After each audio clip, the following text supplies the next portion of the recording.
You're the little good things you do, they make me no. This distance is taking a hold of me for sure. Baby, come.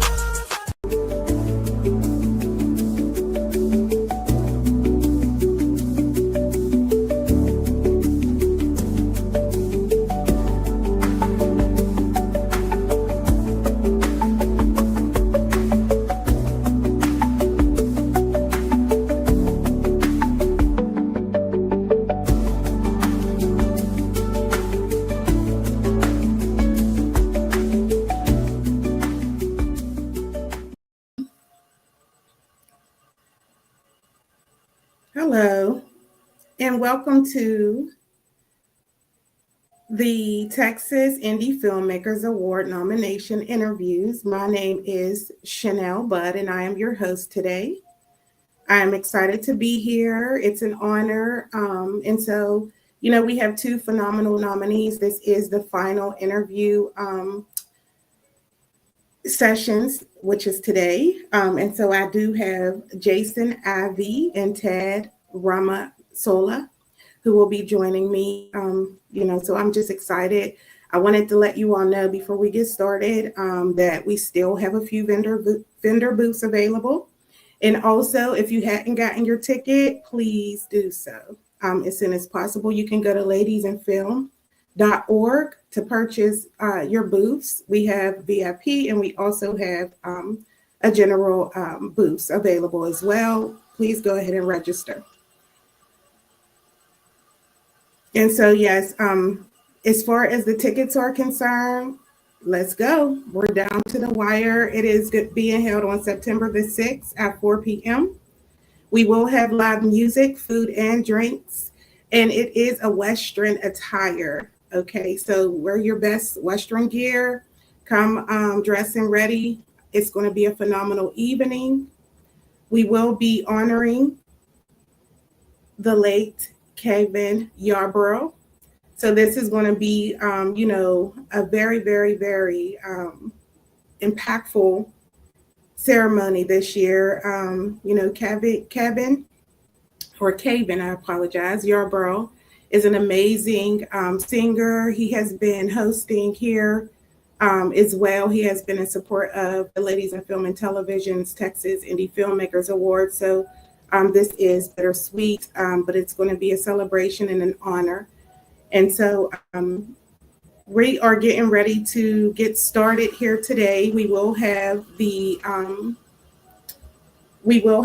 trailers first, and then once we see the trailers, then we will go ahead and introduce our guests. We have Jason Ivey up first. What just happened? You were supposed to have my back there. We discussed the cost being 2/3 of the original price. The new builders were willing to do it within the fixed finance rate. And what did you say? Nothing. Crickets. The board won't have my back unless you have my back. Candy. What about Candy? She wouldn't stop texting me. She been hitting me up back to back, sending me pictures of... I just need this to go away. If you want me to be present here and deal with this expansion, none of this even gonna matter if it ain't no pastor to preach. Okay, all right. What do you need from me?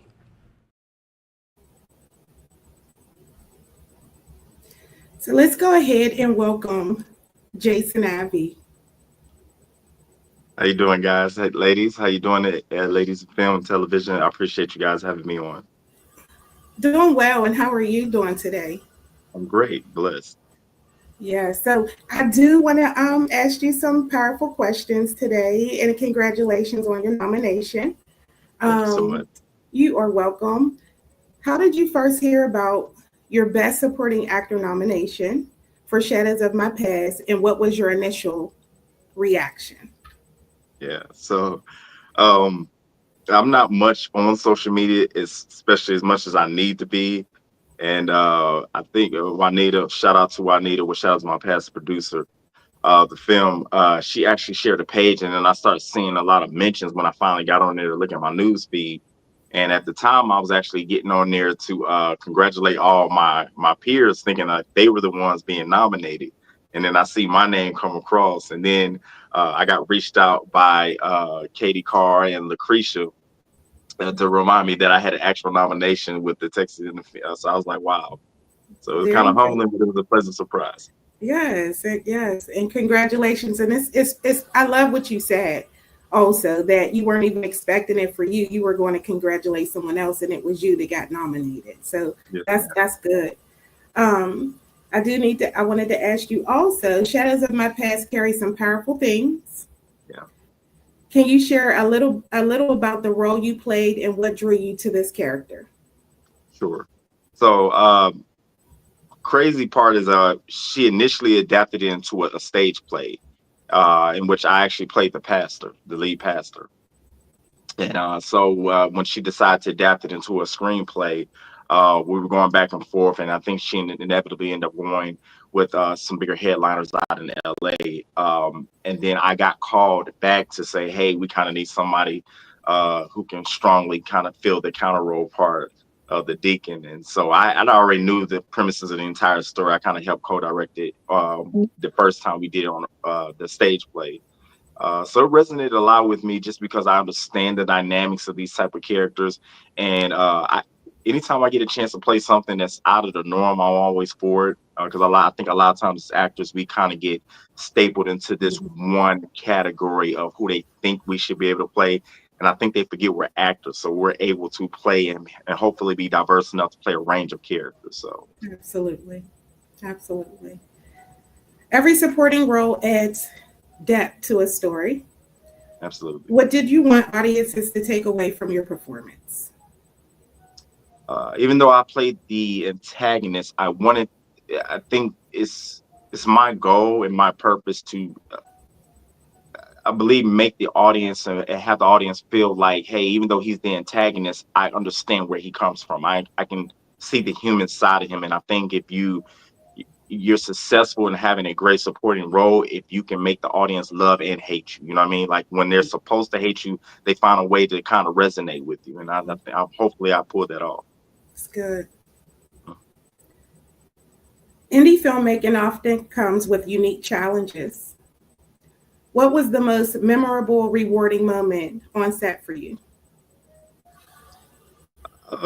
Rewarding, I would probably say, just working with some extremely talented people, having a chance to watch them work, whether we were in the scene together, out seeing how things.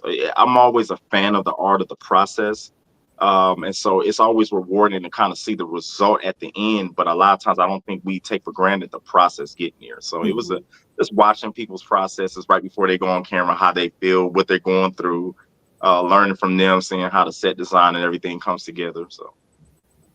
It's good. Let's see here. What advice would you give to other actors who are working to break into indie film and make their mark? Yeah, I would say continue to be a fan of the art. Don't get caught up in the fandom of it all. A lot of times I think and then we have to remember we're in a place of an artistic perspective, right? And so what you may see or what somebody else may see may definitely be different when other people come across. And as an actor, you can't get tied into that. You just got to put in the work and let it sit the way it is, and just be okay being vulnerable. I know when I was working on a lot of new actors coming up over the years, and when I traveled back and forth in LA and I was living in LA, I think that the biggest challenge that I've seen for a lot of younger actors is that they have a self-perception about how they see themselves in camera or see themselves or want to be perceived. And they have to remember you're playing a character. They're not coming out to see Jason Ivey. They're coming out to see the character, the deacon, you know? And so you just got to give it all to that character and be okay being ugly in that character. That's good.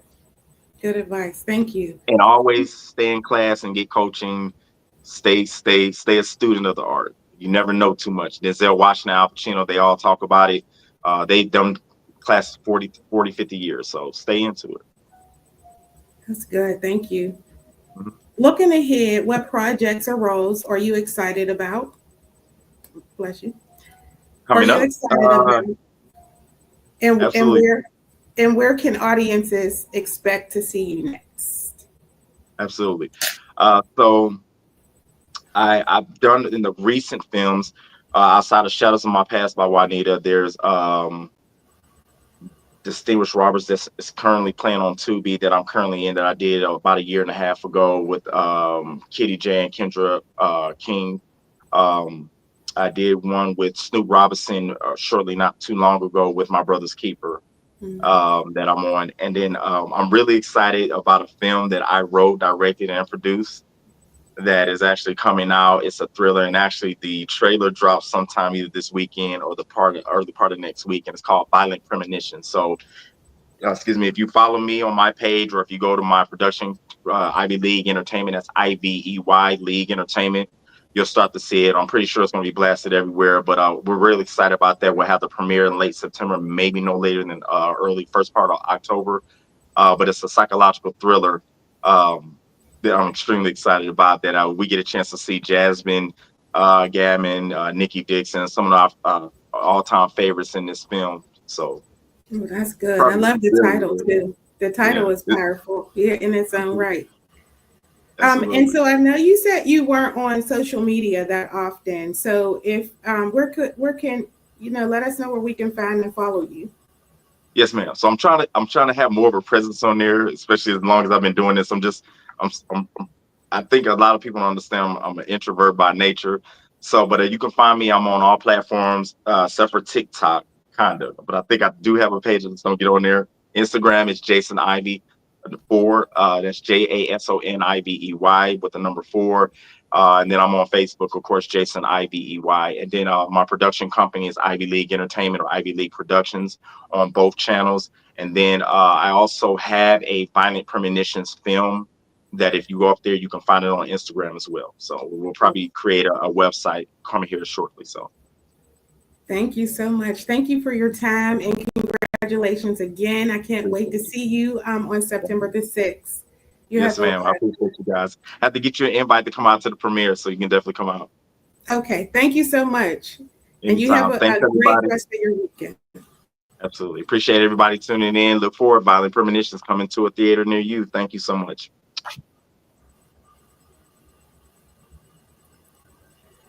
All right, everyone. We have a second guest that will be coming to join us soon as well, but we are going to start with the trailer. He is Ted Ramalos, or Ramalos. I'm just trying to make sure I pronounce it correctly, and he'll let me know what it is too as well. But he's phenomenal in his own right. He will have a trailer being shown as well, and then we will interview him soon. Please don't forget about getting your tickets for the award ceremony. It is held September the 6th at 4 p.m.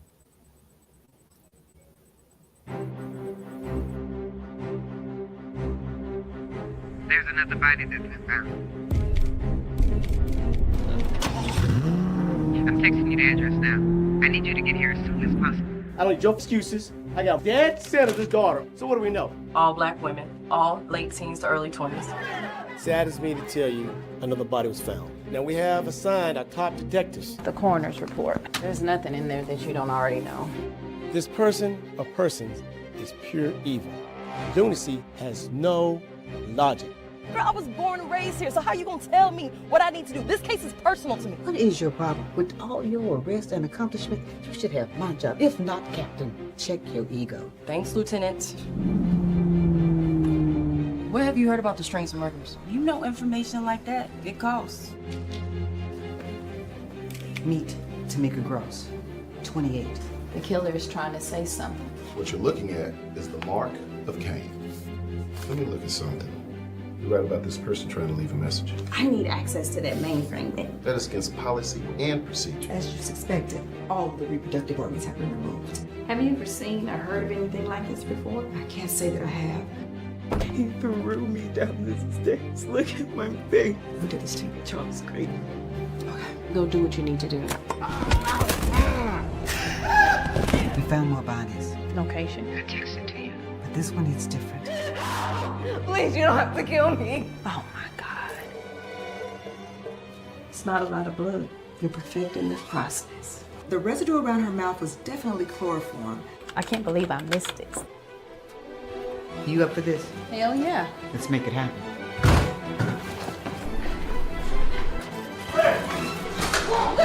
Get up! Frank, put your hands up!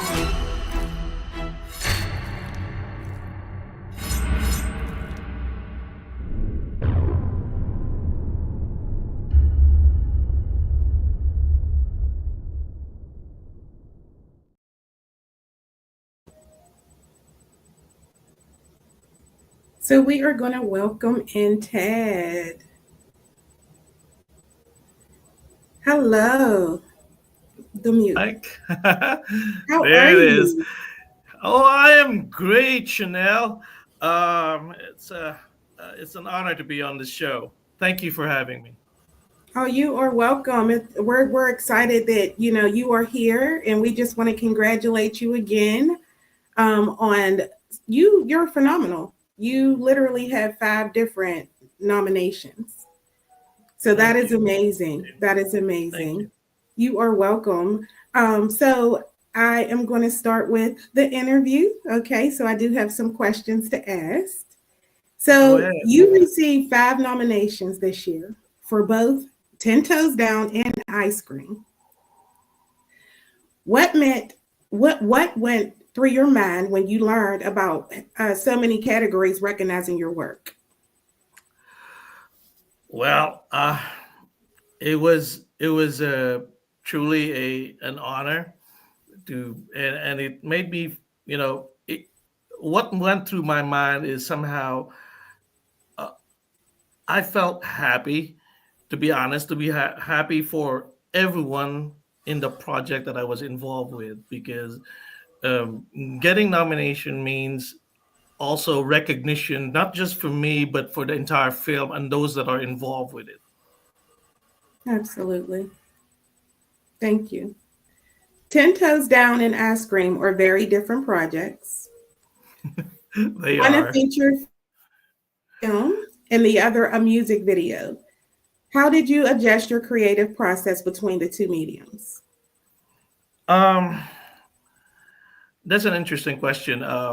Well, firstly, of course, it goes back to my background in advertising. I first came from advertising, and working with advertising means you work with a lot of different products and all that. I've done different projects in the past, so having different genres in those projects is basically just nothing new for me. It's just I just look at it as a different products, so to speak. But it still takes a little bit of adjustment, probably because well, especially for music videos, especially for that particular music video wherein the audience and the artist is quite young and all that, and I'm already in my mid-50s. So there was a bit of an age adjustment.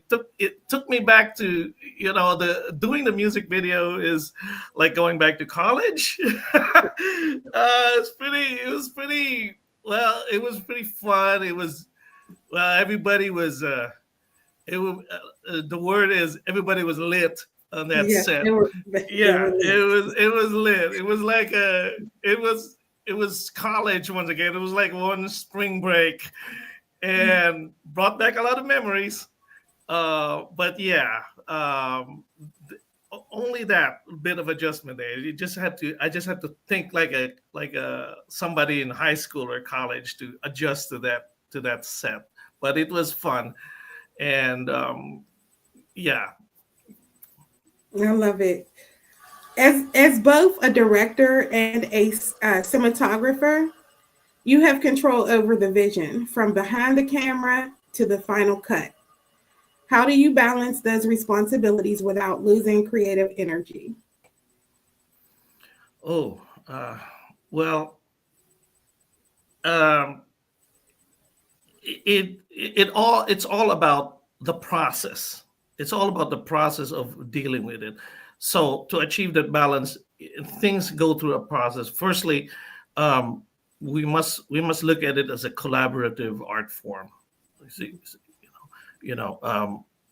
when I wear the hat of a cinematographer, I work with a writer and a director. So there's that process of going back with that. When you're a director, it's it's a it's still collaborative because still you're working with artists and all that. But as if I'm wearing the cinematographer's hat, the way I achieve balance with it is firstly, I talk with the director and writer. I usually ask them, hey, kind of, what kind of director are you? Are you an actor's director or are you a visual director? Because there are directors that are also keen on the visual look of it. So I have to work with that vision. But in several cases, they are an acting director, so they leave the visual part to me, and it is my job to craft his vision to achieve the look that he is after, and that's how I basically achieve that kind of relationship. That's I don't know good. if that answered your questions. It did. I understood exactly what you meant. Exactly. Because you have to know the two between the acting and then somebody allowing you to just go with it. It could be a challenge depending upon the team that you're working with, but just making sure that the vision is set clear. I understand. Completely. Yeah. Well, firstly, I asked them, well, what are we going for here? Is it going to be dark? Is it going to be grungy? Again, I'm no, I don't impose myself on the situation. The director, or the writer, or the creator of the story has a vision in their mind, and it is my job to interpret that. And I give them sample looks to look. Okay, are we going for this? Is this how we're going for? And all of these things happen in the pre-production stage. There's no experimentation on the set, on the actual set itself. But all of these happen in the pre-production stage. The look has been decided in the pre-production stage. Okay. So thank you so much. What message or emotional impact do you hope audiences walk away with after watching 10 Toes Down and iScream? Oh, well, of course, it's all about for the music video. It's all about the artist, BJ Blast. It's all about his music. When they watch the video, it is my hope that they realize also his talent in his music and his message, because it is his music, it is his message. I only created the look for it, and when they watch it, I want them to appreciate the art that he is going for. For 10 Toes Down, firstly, shout out to the story, the writing about it. I want the audience to appreciate the kind of stories that are out there, especially in the DFW area. And if people go out and watch 10 Toes Down, I want the audiences to appreciate the kind of actors that we have, the kind of writing, the kind of storytelling that is out there, especially for the people that are doing these things. Shout out to Binay Embry, the director and writer for this one. Shout out to Hudrell Jones, who the executive producer of Clearwater Productions, who took risks. At the end of the day, these are the people who take risks to invest in stories and films like this. And I want them to watch this film and know that there are deeper stories that need to be told other than the usual topics that we see out there. And this has more deeper underlying social, historical issues. That this is not just your typical slasher, killer, murder film. There's an underlying social issues on this, and this is also what I always. These are only also the kind of projects that I take on, the ones that are interesting, the ones that are relevant to our to our society. Thank you. With this recognition at TIFA 2025, how do you see your role in shaping and inspiring the next wave of Texas indie filmmakers? Oh goodness. Oh, that's a very deep question. But I look at it also as somebody who is an immigrant to this country. I am. I have always been at the, what do you call this? It has been a great honor, and it has been to be recognized by your peers and this community that welcomed me as an immigrant, and as also as a person of color, being Asian, and I, I want I hope that my nomination in TIFA will open doors for others to follow this craft, because there is now, to use Jeanette Greenwood's words, when the founder, when she made a table for everybody to sit in, she used that in last year's, and then Lyft, the organization, has made a table recognizing people from all walks of life, and I can see, and I'm proof that there is such a thing as diversity in this industry, and I wish Lyft and PIFA more power, and I'm glad that they've also listened to feedback, because I appreciated how they now created different categories based on the suggestions that I've been giving them, to open up more categories for the awards. And I can see it now in this year. They have been very receptive to feedback. It means that it's a very dynamic organization, and I wish it more power and more amazing shows to look forward to. And I'll be there hopefully on September 6th. Yes, I would be looking forward to meeting you there. So lastly, looking forward, are there any new projects on the horizon where we will get to see your directing or cinematography style shine again? Oh, well, there are definitely projects coming up. I just wrapped technically I'm still an NDA on that, but it's a romantic film. It's a romantic feature. We shot in a very beautiful lakeside location. Those who are following me on Facebook and Instagram, just under simply my name, Ted Ramsola, can follow the projects that I go through, because there's a lot of variety in the kind of works that Ramsola Productions is doing. I also do commercials and corporate work. So, but in terms of narrative films, we have an upcoming romantic film that's coming up soon, very soon. Okay. So I'll be on the lookout as well for the film. And I just wanted to say congratulations for your nominations. We are excited to celebrate you all on September the 6th. And thank you for joining us today. It was my pleasure. Thank you, Rose. You are so welcome. You're welcome. All righty. So we are going to be wrapping up today. We do have some ending reminders and announcements really quickly. The first is we're going to be honoring Kevin Yarbrough. And this is going to be a night that you won't want to miss, okay?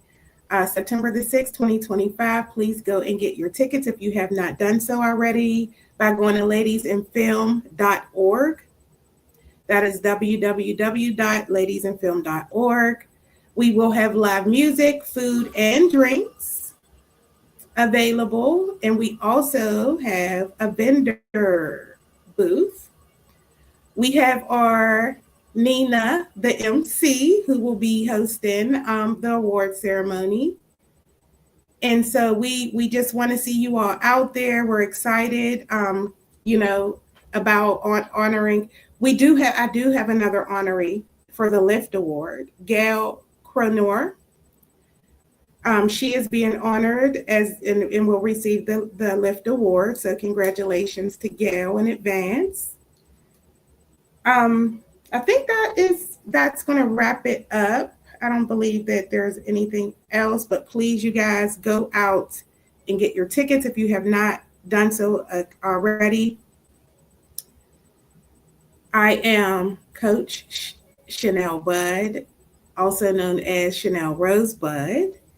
It was an honor, and I'm just so grateful to be able to be here to interview the final 2 nominees for TIFA 2025.